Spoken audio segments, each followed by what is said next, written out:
Thanks for staying with us. And Bill O'Reilly in a Weekdays with Bernie segment tonight. Washington Post article that appeared online says in part, quote, Fox's news and analysis carries tremendous weight with the conservative audience most interested in the Republican primary.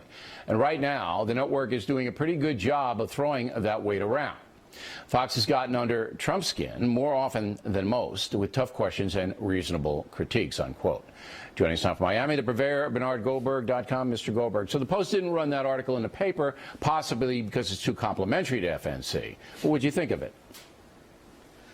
Well, I think there's some truth in it. I think there are some interviews on this channel that hold Donald Trump accountable. I have no problem with that. But there's the rest of the story that's not in the column. I'll give you 3 quick points. Number 1, Trump gets more airtime on Fox than some of the anchors. And that in and of itself is a plus, because if Christie or Fiorina or Kasich or Huckabee or Rubio got as much airtime, I think their poll numbers would be higher. So that's a plus, and that wasn't in the column. Number 2, Trump has more than a few friends on Fox, and some of them interview him as if they were interviewing a friend.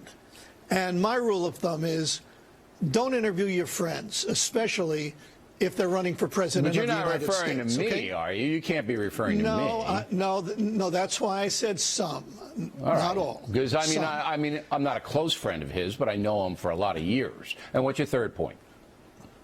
My third point is the most important one, at least from my point of view. I want to make very clear that many, many, many Trump supporters are good, honorable, decent people who support Trump because they are so fed up with politics as usual, and they believe that Donald Trump will make America great again. I want to emphasize, no problem whatsoever with those people. But Trump also has other supporters. And more than any other politician who's currently running, or more than any other politician in recent memory, Donald Trump, and I'm going to use the words of a headline in the Washington Post over a column, Donald Trump brings bigots out of hiding. And he does. It's true. There are people, and I get emails from these people, and so do you, I'm sure, Bill. They hate Muslims, and they hate all Muslims, not just the ones who are terrorists. They hate Mexicans, and not just the ones who are smuggling drugs. They hate gays, that's for damn sure. And if you're Jewish and you write about Donald Trump's excesses, they let you know how they feel about Jews. So I would suggest that somebody on this channel, you preferably, say to Mr. Trump, look, you can't be held responsible for all your supporters. That would be unfair and unreasonable. But you do attract people who go way beyond simply being angry. But you attract people who some people think are bigots. Okay. Look, I'll make that. Let me refute. I want to get to this Trump video, but I want to refute the points. Number 1, airtime. CNN gives Trump more airtime than Fox. And the reason that all cable news networks want to put Trump on is because he generates ratings, and this is a business. Of course. That's number 1. Of course, but it helped. It helps him, and that was not in the article. But if the other candidates were as provocative as Trump, their airtime would go up as well. Nobody wants to hear rehearsed speeches, and a lot of the candidates, that's all they give you. Okay. Number 2. Yeah, and Trump doesn't give you answers, but that's okay. When he was running for president in 2008, I will contend to you, attracted just as many bigots on his side who voted for him simply because of skin color, all right? Because they didn't like whites or they wanted a black and they didn't know what he was talking about. And that had been proved in a number of reports. So it's not fair. And it wouldn't be fair to Barack Obama to confront him with that. It wouldn't be fair to him. The media should have confronted him. It's not fair. The candidate has no control over it. Candidate has control of what he or she says. On that note, let's go to the Trump. This is an internet video that was just released. Go. Women's rights are human rights, and human rights are women's rights once and for all. Let's keep fighting for opportunity and dignity.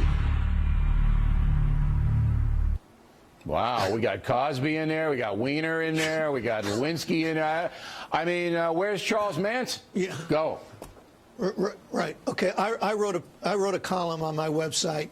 It's still up there, defending Donald Trump, saying that if Hillary Clinton is going to A, bring Bill Clinton on the campaign trail to help her get elected, and B, say that Donald Trump has a penchant for sexism, then she has opened the door, and he has every right to go right in through that door and do this. But she has backed off of that. He apparently hasn't.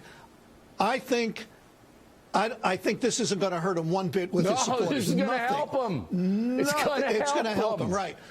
Oh, but elections are about the future.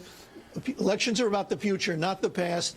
While this is going to help him, certainly not hurt him among his supporters, I don't see how this is going to help him in the broader maybe general not, but he's got to electorate. get there, and this sucks all the air out of the room. Everybody's going to be talking for it this week, and all the people who don't like Hillary are going to be yes, and you know it.